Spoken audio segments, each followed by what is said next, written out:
Hi guys, welcome back to the podcast. Just before we start this episode, I'm just asking a little favour. I really appreciate the hours some of you are investing into the channel, simply watching the videos.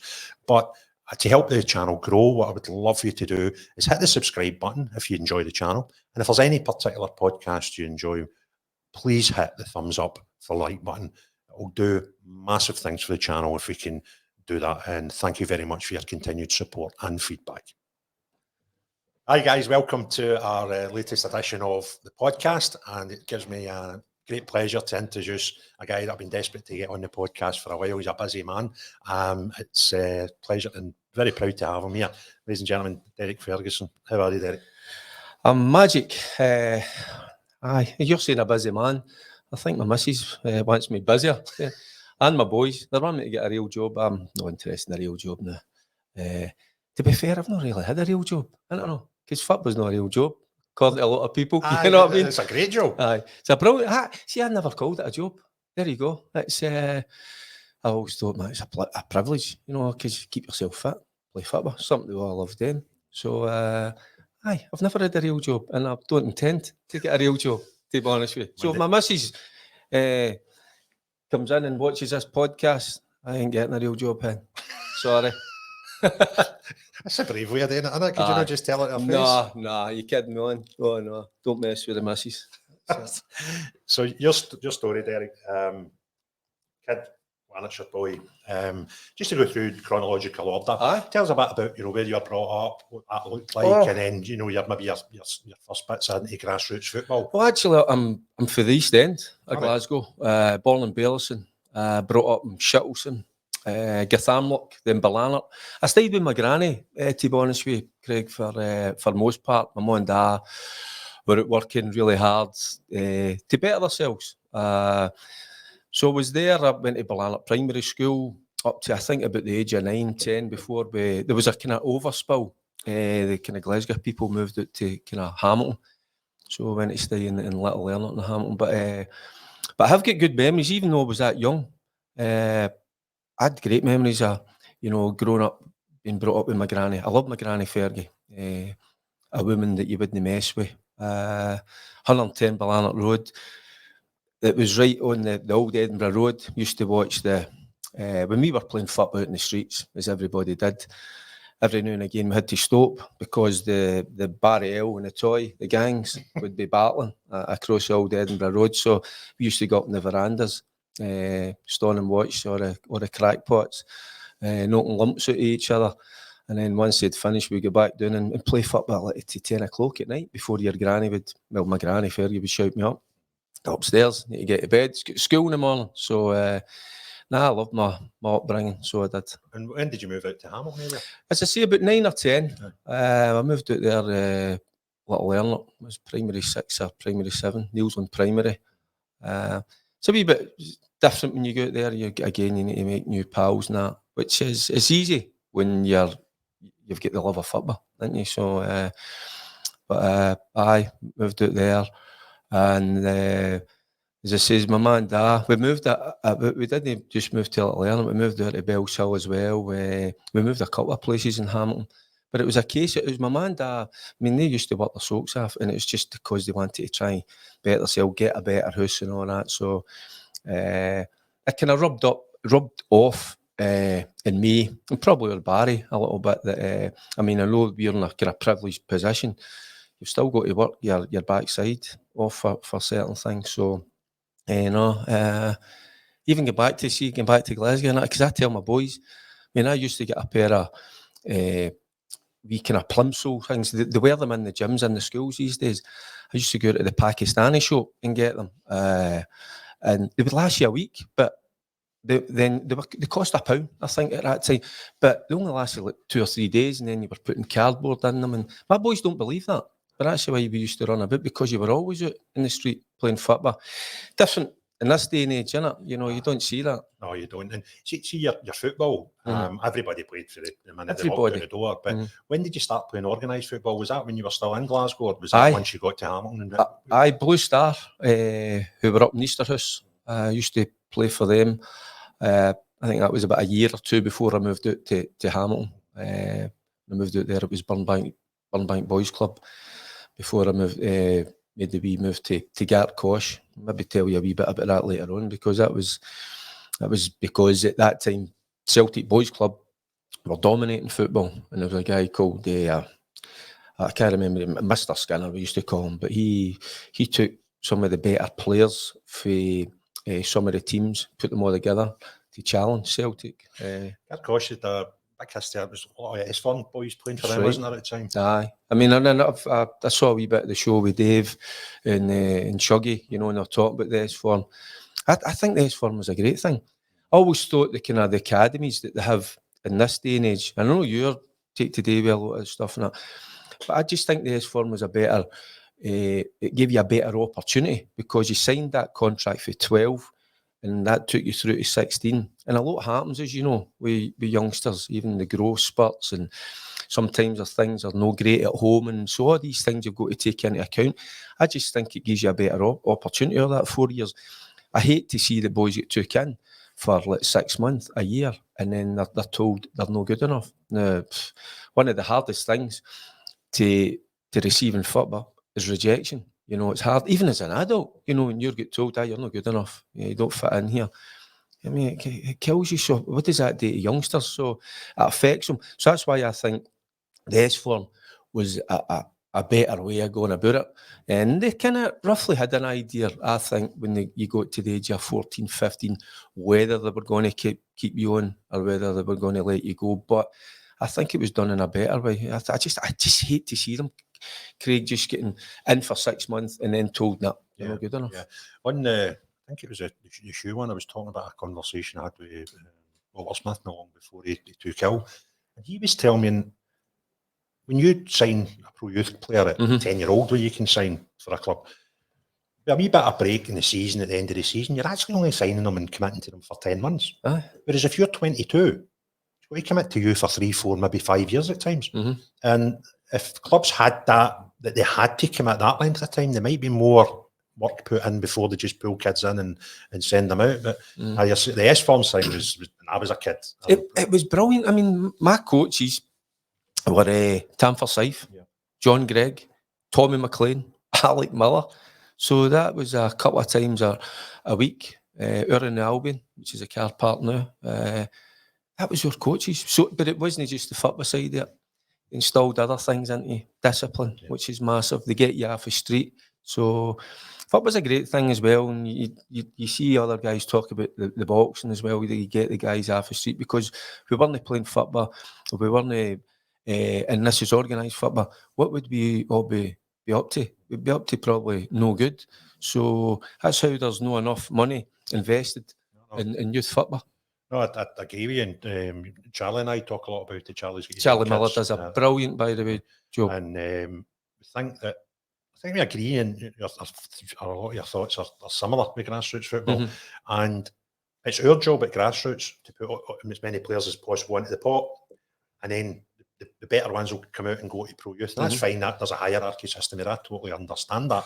But my fear is that the ones that are getting into the pot at the top, into our grassroots, are predominantly middle class and above.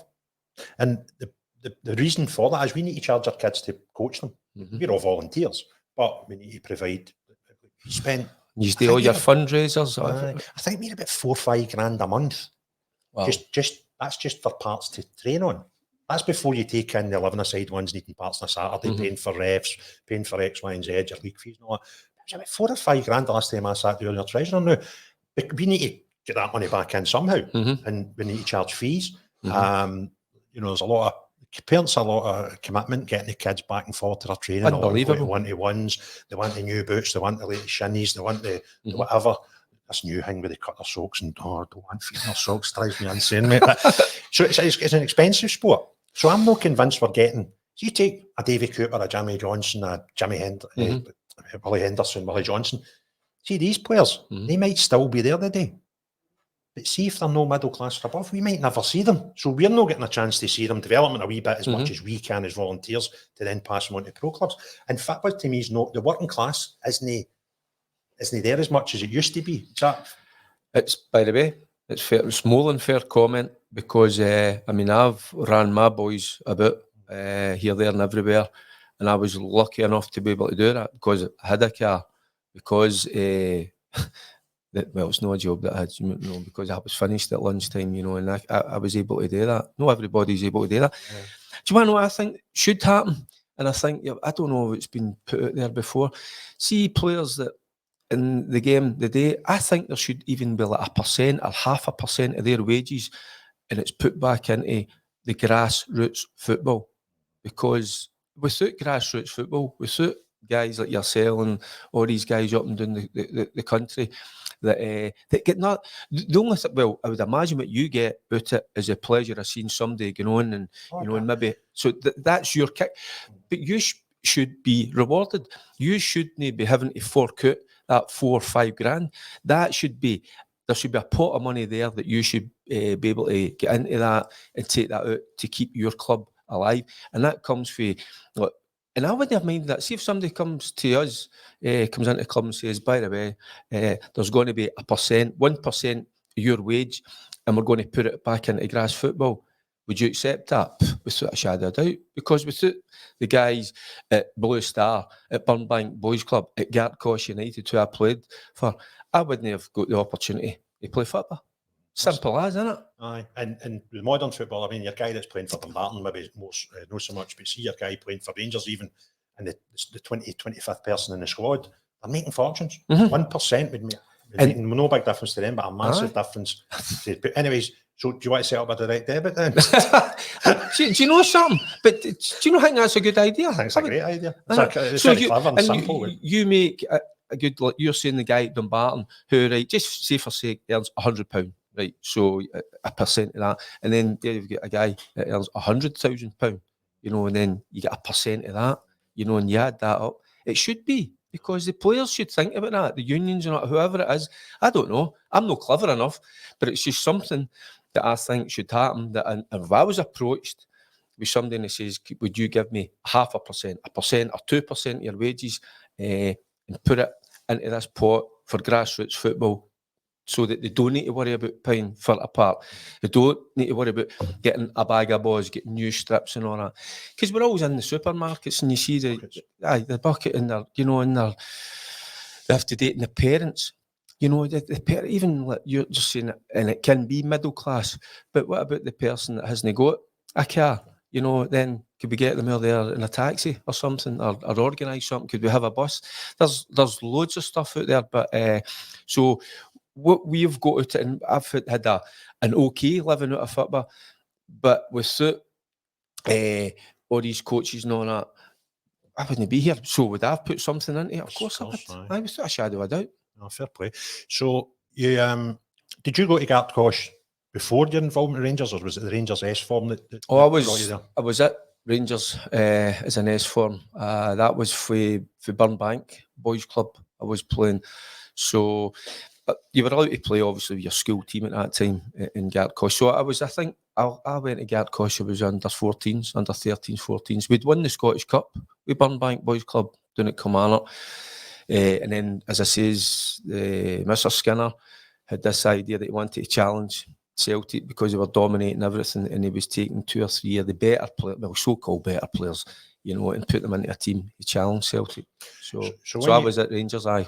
Was it? I take it was Burnbank that you were playing for when the S form thing came about then. Aye. And what was that like, getting that news? How did that come about?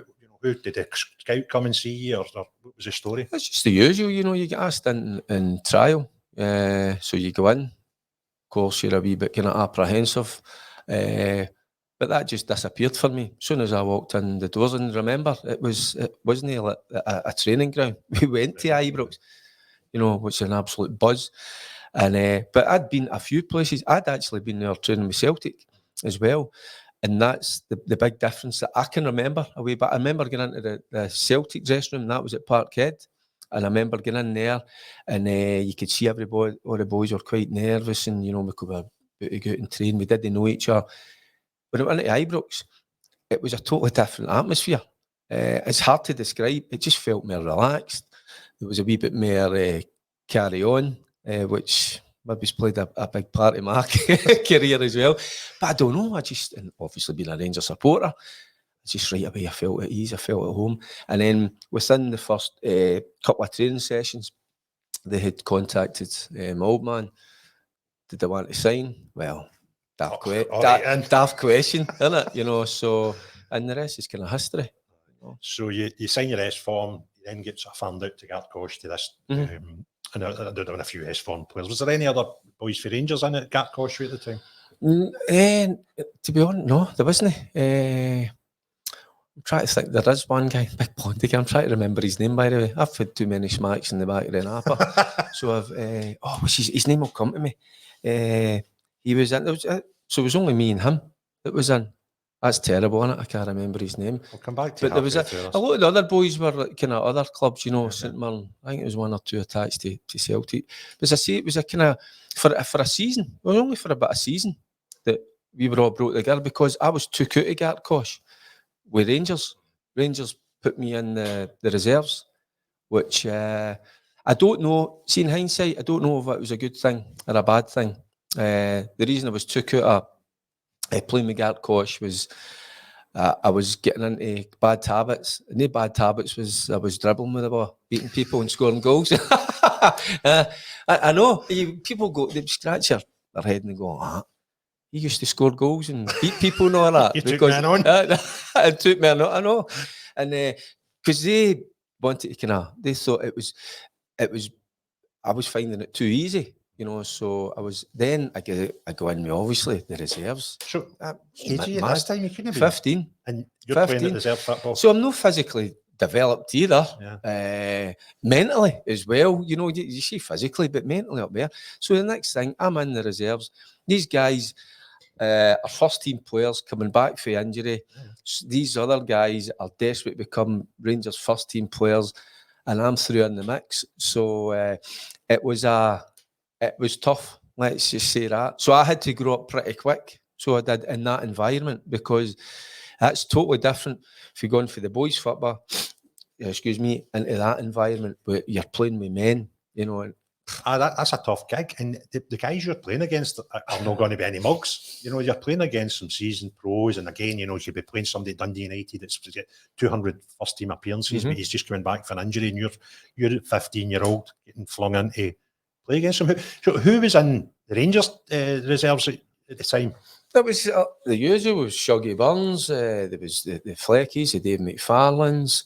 There was guys like Bobby Russell, even Davy Cooper, Derek Johnson coming back. Finish. I'm in playing with them.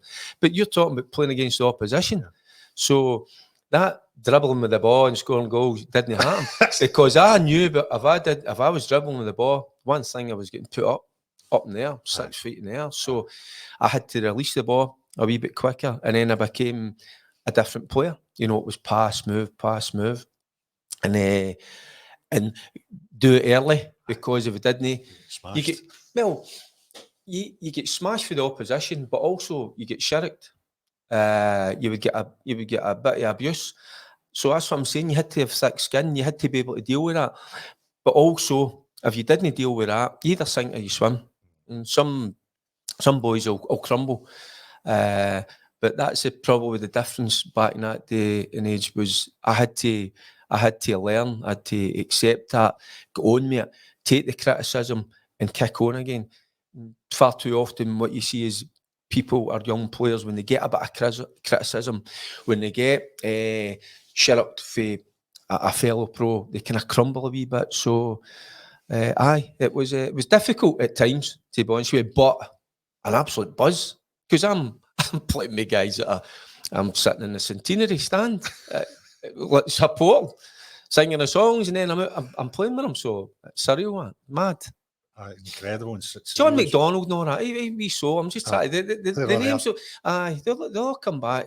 Kenny Black and all that. Kenny Lyle, Ian Ferguson.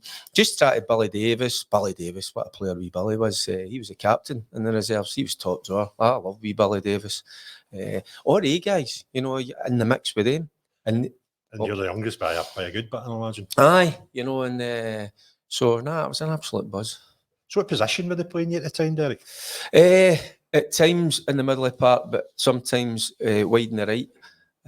So it was kind of wide right in a midfield role. So but it was a real learning curve. So it was in terms of, because I love to dribble with the ball. I love to do the wee flicks and the wee tricks and that, because I enjoyed that. Because the reason I'm saying I like to dribble, because my heroes, you well know, is Coop, David Cooper. I love watching David Cooper. I love watching Bobby Russell, you know, and I wanted to be them. So the next thing, I'm playing in the same team as them at times, you know, when they were come back from injury. So what's it like? Right? You're 15, right? You're getting kitted up. You're playing the reserves. You're playing against whoever, and you're expecting it to be one of the proper reserve players and some youngins.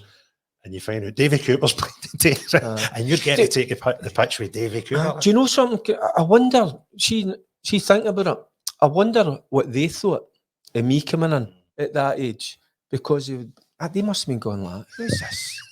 This wee guy. The boy delivering the papers. But they must have been going like that. And you know, the one thing I will say, but listen, I enjoy it, I love a laugh and all that. But the one thing I did have for them was utter respect. You know, so if they asked me to do something, I would do it, no problem. But I also sometimes think, what did they think of me? You know, they must have been like that. Oh, lucky wee sod getting that now, because they might have had to, I don't know their story. They might have got that opportunity at 17, 18, 19, whatever. And there's a wee young 15-year-old coming in with an opportunity, you know, to play. And were you playing regular for the reserves? It wasn't as if it was once a month. Were you no, in I the was team kinda, almost every week? And we were winning reserve league titles now. Because that's what I'm saying, the players have just telling you about there, you know, they were all good players. And the one thing is, all the guys were all winners. So, and that's the other thing. You can't have an okay game. You can't just scrape through and win. You need to win, but you need to win with a wee bit of style and do it well. And I was at the game for size testimonial. With due respect, I was 10. Right? So I can remember at the game, and I remember my dad saying, "See that wee guy there? He's still at the school." Right? How did that come about? You making your debut in that testimonial? That must have been amazing. Getting that news. Just get in to help out. I was asked with John Gregg, go in, help out with the kit, help the players. They need their boots cleaned, the studs changed. They need a cup of tea, paper, whatever they need. I was just to get in and get it, make sure everything was all right. And then the next thing Greggy said to us, he went like that, he says, listen, I'm going to give you a strip the day you wear it, you'll sit on the bench. You can go in and do a wee warm-up at half-time and that, even before the game. Are you up for that? And I was like, up for it? Of course, aye. So the next thing, so I'm sitting and I'm out warming up, and it was Swansea we played. Big Tam played the first 5 minutes, then he come back to the bench, sat down the bench, having the fag, puffing away. I'm looking down, going, is that what they do? You know what I mean? Like, I'll need to start getting on the fag. You know what I mean? So I'm sitting there. So without even thinking, so half time comes and goes into the second half, and I'm buzzing. I'm loving it. You know, I'm sitting there and like, my dad doesn't even know. He just thinks he's going to pick me up after the game, come and get me an hour after the game. So my dad's come to pick me up. So next thing, Big Tam, he just looks across and he says, do you fancy getting on here? No. And I'm looking at him, I'm going like that. I just nodded to him, went that. He went, right, get yourself warmed up. You're going on. Sure. And Tam for size call. Tam for size call. So I go on, it's his testimonial. You can do what he wants. And Tam come on the last 5 minutes. I think he scored. I think they let him through and score. But what a buzz. You know what I mean? I keep using that word buzz. But it was crazy. My memory as a 10-year-old is always different. You always think every game's full house and all that, and it wasn't. But it was a fair crowd that day. There must have been a good crowd, because older people want to say thanks and well done to Tam for size. 30,000, I would imagine. 25, 30,000. So that was crazy. And it was, I used to go to the games. It was Big Willie Houston, boy for Little Learner. It was pal with him and a few other boys, and he'd have been sitting in there and he'd be going like that. See then? Where are we bastards getting on? Like that. You know what I mean? But the one thing I never done when I played football, I never looked into a crowd. I never looked, even later on, didn't look for family, didn't look for pals. Once I crossed that white line, I'm in the zone. So, but I could imagine a few of them, even some of the guys for my pals for High School, they might have been sitting in the stand that day and going like that. Christ, Where's Derek? it's be Derek. To be fair, you getting on with she then? Do you know what I mean? So, that was magic. What a day. Some buzz. Isn't it? And then that would have been the summer, obviously, we've been testimonials from memory, wasn't it? See, it's around about that time. Forsyth, sure, Jardine and Colin Jackson, they all had testimonials within like 3 or 4 years. It seemed to be a thing every... And deservedly so. Aye. Guys, absolute legends, icons of the game, the Rangers Football Club. So, I miss kind of Sandy Jardine. I think he just left at that time. I think he was playing with Hearts, Big Bomber as well, Big Colin Jackson. But and it's a thing that doesn't seem to happen that often because of the money in the game, because people move so much. But like Sir McGregor, I mean, testimonial, and it's no disrespect whatsoever. I was at his testimonial dinner, and they're just sitting there going, "What a career that boy's had!" But it's split. His testimonial time is split over two sessions. You know, don't get me wrong. If it wasn't for what happened in 2012, he might never have left. But for any player to be at any club nowadays for 10, 12 years as a first team regular is going to take some doing. And they should be rewarded. I'm saying rewarded financially, but even be acknowledged and have the do it, because it's great for his teammates all come together and celebrate what he's achieved, because McGregor was absolutely top notch, wasn't he? Aye, no bad going. So that happens, you're 15, you dipped your toe in a wee bit and thought this is all right. How did you play? Do you know, I can't even remember. Just, and it's the excitement. There is a wee bit of nerves. It's no right to me to say that I wasn't any nerves. Of course there's a wee bit of nerves, but just more excited. Just want to go in the ball. And again, just want to show what you can do. Don't dribble too much. Pass it to Coops. Well, there you go. Do you know something? And that's the way I sometimes thought of football. It's a simple game, isn't it? Just if you could get a good touch, you receive the ball, a good touch, and you get to players that can make a difference. The David Coopers. And in my time, when I was playing with likes of Durrant, Mark Walters, Ali McCoy, get to the guys. They do the hard thing. They put it in the back of the net. I do the easy thing. I just take a touch, get to them. Happy days. Simple, isn't it? It's not difficult. No. Rightly or wrongly, I tell kids there's 3 things you can do. See, once you get that ball under control, there's only 3 things you can do. You can either shoot, pass, or dribble. Well, that's it. Decision making. Do it in that order. See if you can shoot. Nobody will ever get into trouble in our club for shooting. Right? Second thing should be pass it. Because if there's somebody in a better position, they might be able to get a shot off. And then the last thing you do is move. Dribble with the ball. Pass, move, aye. You know, so pass just shoot, pass, and then move. That was a pass and move. But the thing is, get to, and you recognise, even when you play, you're in a game, and you know, I'd say like Mark Walters, you always want to isolate Mark Walters 1v1. So if I could do that in a game, you know he's there. You know he's just the fullback starting to creep in, and then you just check out, get to Mark as early as you can, gives him that opportunity. Get at the fullback, get past him, creates an opportunity. Vigilante, you know, magnificent like, timing runs and all that. If you can get that weight of pass into him, boom, he's through, scores goal. McCoist, he was clever, so he was as well. All the guys, you know, so it's about giving them the ball in certain areas where they can do the damage. I'd just like to take a minute to talk to you about NordVPN, which is a company that I use their services. I use it majority of the time when I'm travelling abroad, when I want to keep up to date with the programmes I'm watching at the time, or more importantly to me, the sports that I want to watch when I'm abroad. So it doesn't matter where I am in the world, I can still watch the channels and the games and the sports that I want to. It also gives me security and some privacy that I'm looking for when I'm browsing the internet. They've got an exclusive huge discount available to viewers of the podcast, and they'll give you an additional 4 months free on top of whichever package you go on if you use our code.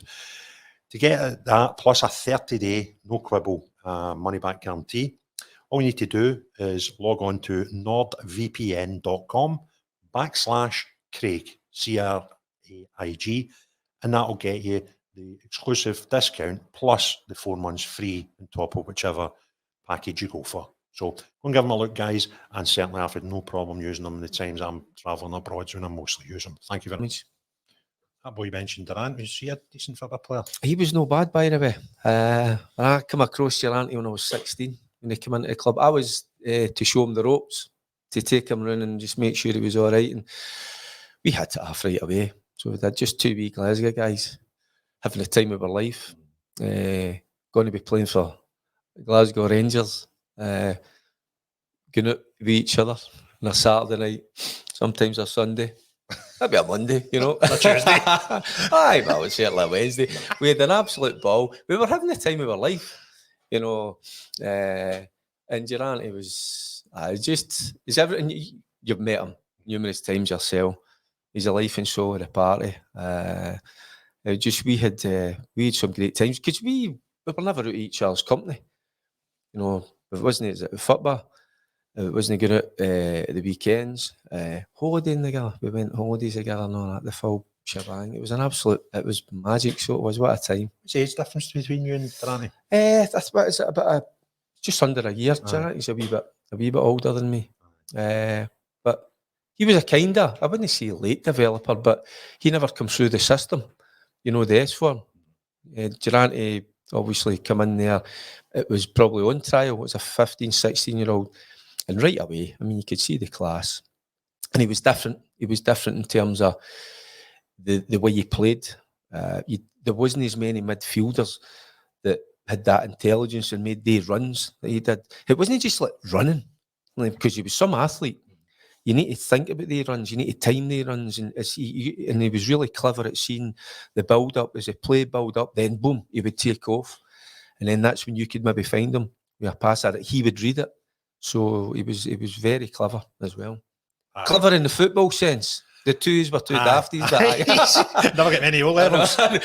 No, by the way, that's shot. There's another thing, and you should, because see, at school, I look back, I think Ian was maybe the same.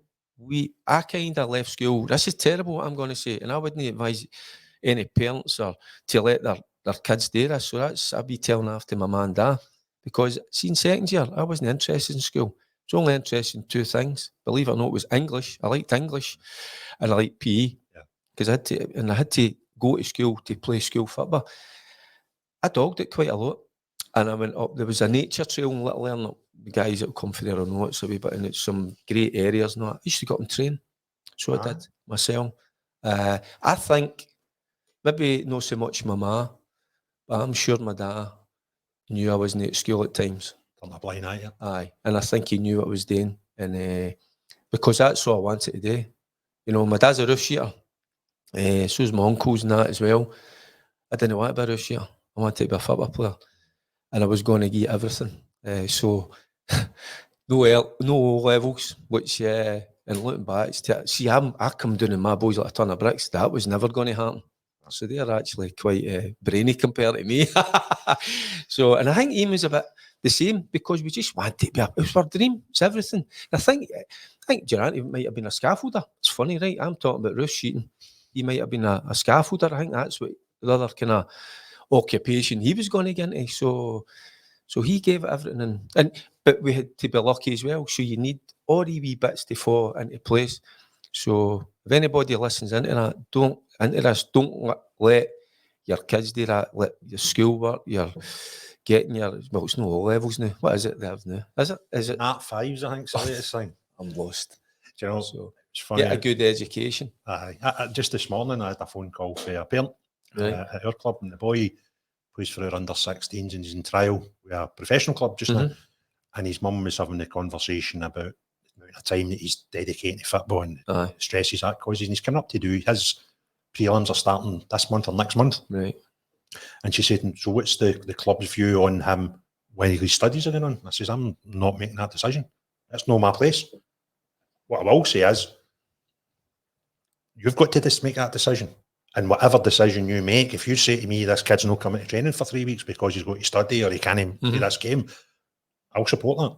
Whatever you decide as a parent. And I thought, that was good that she's having that conversation. And the boy he's a talented player, a late developer, but a talented player.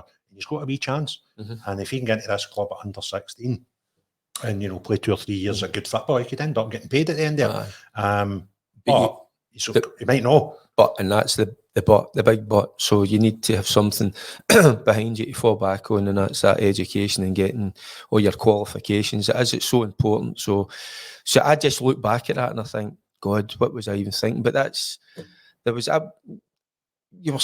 felt I was so driven. I just wanted that, you know, and I was so desperate just to become a football player. And that's because I was in S form, so I knew that this coming up to 15, 16 was coming up quickly. So I wasn't going to school. I was going training.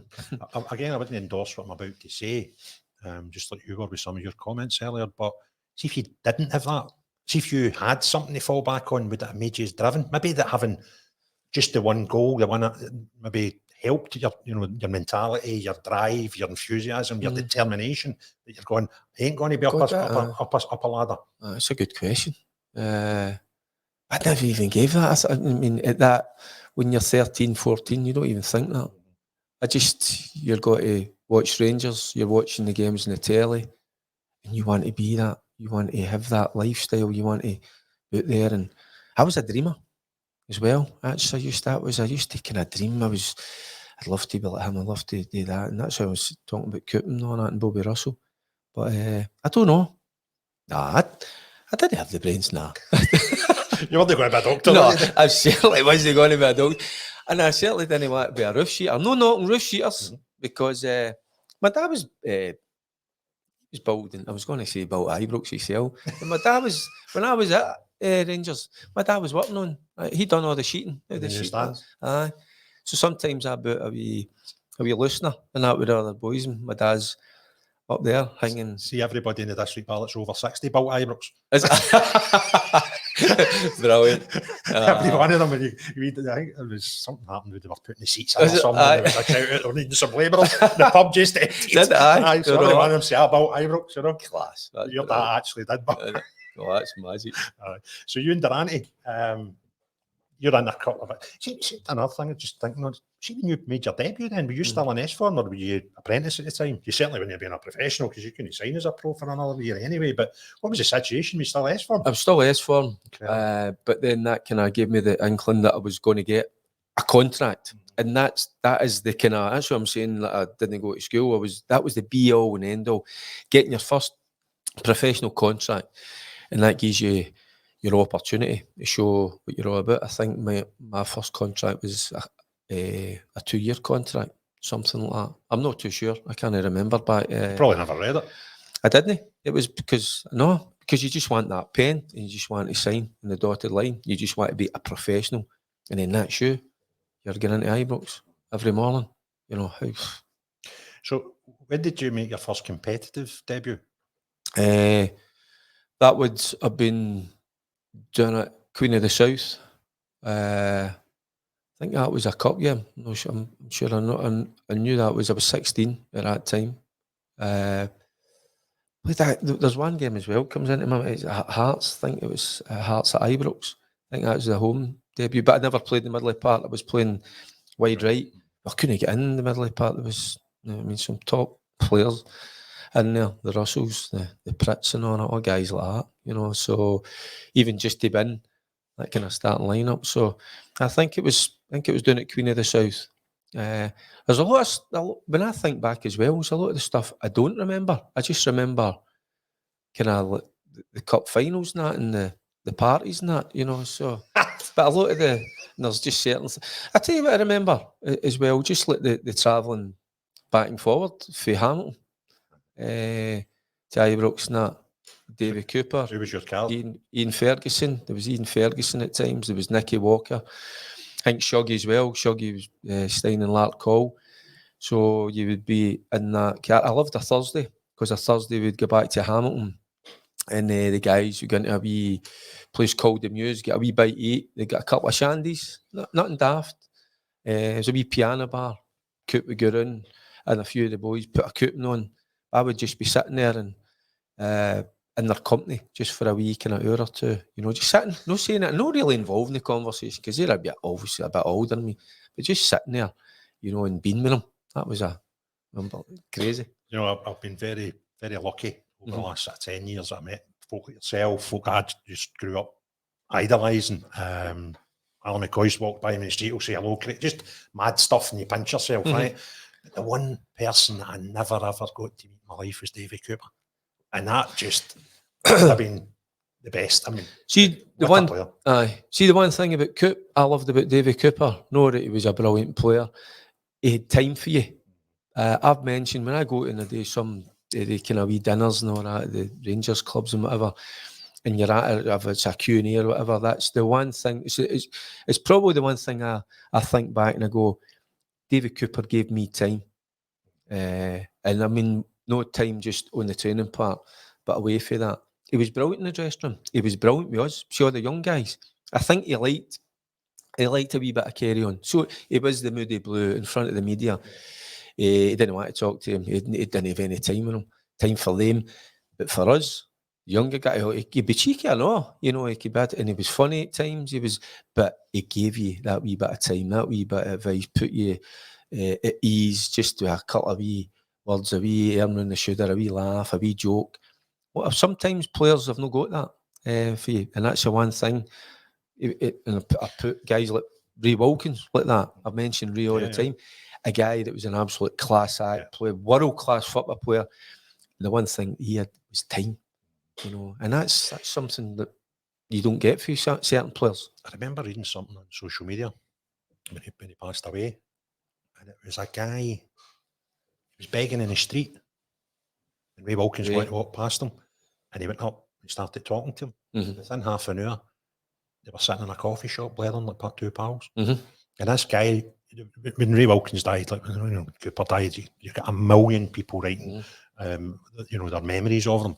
And I read loads and loads of them. But to see this one guy, you thought, geez, well, that tells you more about that man than any international cap he got, any trophy, any AC Milan's he played for. He's just an absolute gentleman. Aye, and that is the difference with these guys. Some of the guys in the dressing room were a wee bit different sometimes, because if it was me, if it was Durrant, maybe Dave McFarlane, kind of cheeky chappies. Some of the guys a wee dink, you know, a wee slap, which is quite right, you know, because we were cheeky wee bisms at times. But I think Coop enjoyed that, and he liked to give him a heady fuck as well in the tunnel. But just that time, just sitting with you, talking with you, yapping away, you know, and you're saying you're going like Alan McCoy's pinch yourself. This is a guy that I grew up idolising, want to be like him. Wearing his, I remember one of when I was in helping out the gear, he chucked his the thing kept his socks up, the tie-ups and all that, and he chucked it away, and I grabbed it, right, and I wore it. I wore it for about 2 years. I wouldn't take it off because it was Davy Cooper's now. I don't know if he knew that, Davy Cooper, but what happened was it was Bob, the physio at the time, and when I was in getting rubs and that, he kept saying to me, "You need to take that off." I said, "It's not coming off." I think we got into a wee skirmish about that. He was going to cut it off, and I went off my nut. So I did. I know it's just wee things like that will come back, wee memories, but no, they guys are class act. So they are. So when you start getting into the team, and very regular, to be fair, at 16 and 17, wasn't it like some people nowadays, they might get 3 games out of a season? You were in more than you were out when you got in. How did you're lining up, whistle goes, and you're looking at who's going to be marking you. How did they react to you? Again, it's the only way I can understand that now is when I get a bit older and I was coming up against a young player, I'd be going, I need to be at it today, because this is a young, eager, energetic player. He's going to want to impress, so he's going to be going here, there and everywhere, and you've got to match that. So that I could imagine that's what the opposition players would maybe be looking at me going, well, he's going to want to impress. He's going to have that energy. I'm going to go and need to give him a wee slap or two, and at times, but I get looked after as well, you know, in some of the Rangers teams that I played with, you know. So if I was getting a bit of a rough time, there were guys that would stand in and enforcers. So see, through this early part of your career, is there anybody that stands out that was a right bugger to you that just took liberties? Opposition. There was one boy, I remember, he should have broke my leg. I don't know, it was a boy, Billy Abercrombie. It was a tough player, St Mirren. Aye. Oh, it was a good player, Billy Abercrombie, but he was a tough player, dirty player. And again, being young, a wee bit naive, you know, and getting into tackles, 50-50s, you know, sometimes you just got to get your foot up a wee bit higher than the opposition player. And wasn't as experienced as the guys. And I remember he'd done me a couple of times. So, but see for that tackle, so he done me a favour actually. Billy, by the way, I was lying in a heap, crumpled. I thought I'd broke my leg. I get carried off. I was doing it Love Street. I learned that day that I maybe just hang back a wee bit, get my foot a wee bit higher, and maybe give him a wee ding as nudge. well. So that's it. It's a learning curve, isn't it? So that's what it's. So that's all part of that. And see the opposition you're playing against, was any of them actually quite good with you in the part and supportive and talking you through games? Craig, I've said this numerous times, and it'll go with the respect with the Rangers Celtic. Right, there is a lot of hatred there, a lot of dislike, no that, but more often than not, between the players, there's a respect. And the one with Tommy Burns, when I made my debut in an all-firm game at Parkhead, Tommy, I was playing up against Tommy, and I thought he was at the wind-up, because after 5-10 minutes of the game, he starts praising me.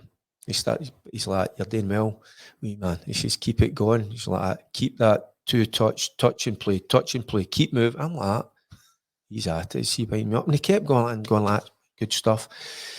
So I'm going like this, because I was going, shouldn't be like this.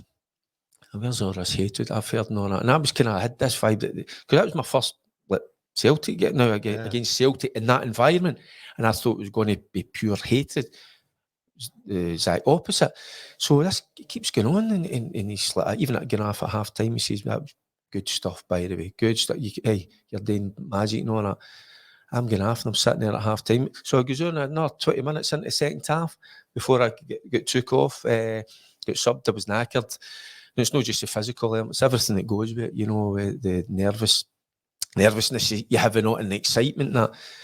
And just as walking off again, he's a wee pat, and he's like, "Hey, excellent, son. Brilliant." And I couldn't believe it, and I was like, strange. And when I got into the first Scotland squad, it was doing at Troon. And I walks into this room, and again, I was nervous, walking into a room full of these Scottish internationalists. And Tommy was the first one. He got up off for the table, up off his chair, come over and introduced me to all the guys. And I was so there. That was kind of surreal. That so it was. I bet it was. Because I think sometimes when I was working in the schools, the show racism a red card, I used to tell that story, because when I went outside to meet my dad, I was taking us home. My dad, the first thing my dad was like, how was it? I was like, amazing, unbelievable, Dad. I says, "Oh, the pace and the quarters." I says, "But Dad," he was like, "What is it?" He says, "What is it?" I says, "Tommy Burns." And he went, "What about Tommy Burns?" Right? He says, "What about Tommy Burns? What was he?" I says, "No, Dad." I says, "He was brilliant with me." I says, "He was actually encouraging me, praising me."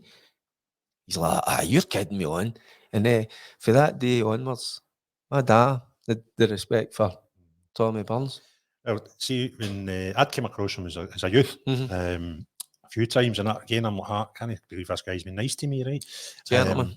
But see, when you look at his funeral photograph, and you see Walter Smith, and you see Alan McCoist, and you see who was in the Scotland background staff room together, that's it. You don't need to ask yourself why. It's obvious why. That it was just a genuinely nice guy. But do you know one of the weird things? I watched him training one day, right? He's come off the park. I went, "Excuse me, Mr. Burns, why did you get a Puma boot in one shoe and this one in the other?" And he had a Puma King, I think, in his left foot. And he says, "I like the touch of that one, but I prefer the grip with the Adidas," right? And I remember, I says, "But what do you do when you go to a game?" He says, "I need to wear Adidas, so I paint my Puma black and the Tipex to put stripes on it." And I was telling a Celtic pal of mine this, and he's like, "No way." And I searched the internet, right, I couldn't find, near enough every photograph was for the knees up, right? The guy's looking at me as if you're a lying shite. And I went, "No." But then, boy, John Hillcoat was a goalkeeper. Me and him went to school together. He was a couple of years above me in school. And he was ground staff at St Mirren as a boy. And the same, they've turned up, they went like that, "Right, that's it, you're going to do this for the Scottish Cup final." Right. And I can't remember the old pros he was looking after at the time, but he got 2 pair to get their Pumas, black and out, and Tipex out, and they played in the Scottish Cup final with Pumas on. But Adidas had flung all these boots and they're all, "Oh, I need to wear Adidas are giving us all this support." And his job was the ground staff was to blacken out the Puma sign and put fucking Tipex on them and away they went. Nice guy, Tommy Burns. And do you know something? Just a guy that was very religious. I'm no, but loved his club, which I do. I love my club, so, and he respected that, and vice versa. And I think that's because you talk about the Rangers and the Celtic thing as well. There's guys like, and I have Paul McStay as well. When I finished playing, I worked for a short period of time with Paul as well, getting into the schools, try to show the kids that, listen, hey, you want to win and you want the best for your club, but sometimes there's a line you can't cross, and sometimes we have crossed it, and we make mistakes, but if you can get it back to, listen, it's at the end of the day, you can still be pals as well. You can still have that relationship, and I've had that. Same with Durrant, and we'll go back because we've at times when we were out in Glasgow, we would be in certain people's company. You know what I mean? Some of the Celtic boys, and you get funny looks, right enough, but that's just the way it is. We want to kick lumps out of them, of course, but they want to do the same to us. They want to win. We want to win. We want to do it for the supporters. That's what it's all about. But there can be times. And I'm not saying I'm a saint. There's sometimes I have crossed the line, like a lot of people. But there is underlying the respect is there. Yeah, no, I totally agree. I mean, what I try to say to some of the kids is there is nothing wrong with loving your club and your team. Doesn't mean you need to hate anybody else. Now, if you're going to a partner playing against them and it steps your game up 10%, but see the end of the game, shake his hands. Aye. And I remember I was about 18. I was playing for a team down in Port Glasgow. Scottish Cup final. We'd a game in the morning. Flies running that mental to try and get back up the road to go to Hampden. I can't remember what year it was. I was playing them. It might have been a League Cup final. I can't just remember. And my ticket was for the North Enclosure. And I was the last turnstile of the Rangers fans. So we're walking that way. There's a big fence and hundreds of coppers and they're all walking that way. And I don't need to tell you the choice words that get flung about, right? And I'm getting it as good as I can. I'm getting back, right? And I gets to the fence and I've looked, there's a boy about that apart. It was a goalkeeper for Port that I played with that day. And I'm getting at him stinking and the two just look and stop burst out. We're only two laughing, everybody else hated. It's mad, isn't it? That is a bit mad mental. I think as society, I think to take that away from the Rangers Celtic game would take a lot of what is the spectacle. But if the final whistle goes and you can go up the road and no one to shoot somebody or stick a knife in somebody, then I think it's acceptable. But people have got to learn that it's no 24/7. It doesn't need to be. I like when the banter is there, when they're winding you up, but it's done with humour as well. Because you've got to laugh at yourself sometimes. Sometimes that's as a football player. You're going to, I says earlier, the criticism. Somebody's going to shout things at you. Sometimes you just got to laugh, and you go and if you take a wee step back and go, by the way, he's right. That's quite funny. Do you know what I mean? So sometimes you just go to, but you just says it. You don't want to go and hurt somebody, but there's nothing better than beating them. And then that's about loving your team. Aye, I know. And then you can go and celebrate and part, and you know that they're sitting in the house or in a darkened room, and that's the whole beauty of it, isn't it? That's the whole beauty. I was born in Linwood, and I moved when I was about second year in school up to Bridge of Weir, and the pub and Bridge of Weir, in the middle of Bridge of Weir had a lounge and a bar, and the Rangers bus left for one, the Celtic bus left for the other. Right. It was an old firm. It was all right because he'd be away. See, they're playing away in Aberdeen. You're in the morning, you were in at lunchtime, and you would hardly cross each other coming back. But all firm games, obviously, leaving at the same time, coming back at the same time, right? And there was an unwritten rule. Nobody ever said, this is what we're going to do, right? See, if we won, they'd get half the bus straight up the road. There you go. See, if we beat half the bus straight up the road. See if it was a draw. What a party. I think that's what it's all about, that you can, and the good thing is knowing that we used to do it. We used to go and celebrate, but you knew the punters were celebrating as well, wherever they were going back to their wee village or whatever, they were going back to their house or their park. I just love the fact that you could have a good time, enjoy it, party, and you've got one on them. It's nothing better. It's a great feeling, isn't it? What's your best ever Old Firm game? Probably the one we won 2-1. at Hampden, the first League Cup. There's other one, because there's one in, we never won. There was a 2 each game. We were 2-0 down. We're down to 10 men. I think it was Goffey scores last gasp winner. That felt, that felt amazing. So it did. Is that one he almost miskicked it? Aye. It was a weird one at the back post, that. I think Durrant plays a 1-2 away out on the right-hand side, and again, he's getting the right to get the ball back in, but he does somehow, and we're down, I think we were down to 9 men. Then, anyway, like that, and I can remember that felt what I win, but probably the first League Cup, we won 2-1, Cook scores the winner. It's my first medal, my first League Cup medal, so, and again, everything that went with it. After the game, the celebrations, magic, back to Ibrox, the celebrations, with all the guys that work in there, and then you go, like, she's past the wee tiny Irene, or the girls, Nora, all the guys at Dare, all the Hardgraph. When you get back to Ibrox, and you can sit, have a drink, and party with them, and they're the best laughs. So what age are you at this time, at the cup final? Is it 18? 18, I think it was 18, 19, aye, so, and but the thing is, you go, oh, this is great. This is where it's all going to. It's always going to be like this. And then you find out it's no. So maybe that's what I was guilty of, was enjoying the moment. But then when I think back, I don't regret that, because I've shared some like kind of great moments, and had some great times with the guys. So aye, but the 7 years I was there, I made the most of it, you know. I was, but discipline could have been better at times. Of course, I picked up far too many injuries. Of course, it frustrated Graham, and quite rightly so. I can see it from his side. But I just go, the 7 years that I had, absolutely, I loved it.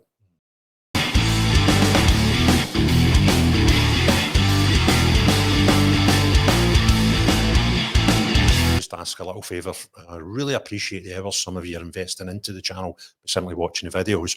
But to help the channel grow, what I would love you to do is hit the subscribe button if you enjoy the channel. And if there's any particular podcast you enjoy, please hit the thumbs up for the like button. It will do massive things for the channel if we can do that. And thank you very much for your continued support and feedback.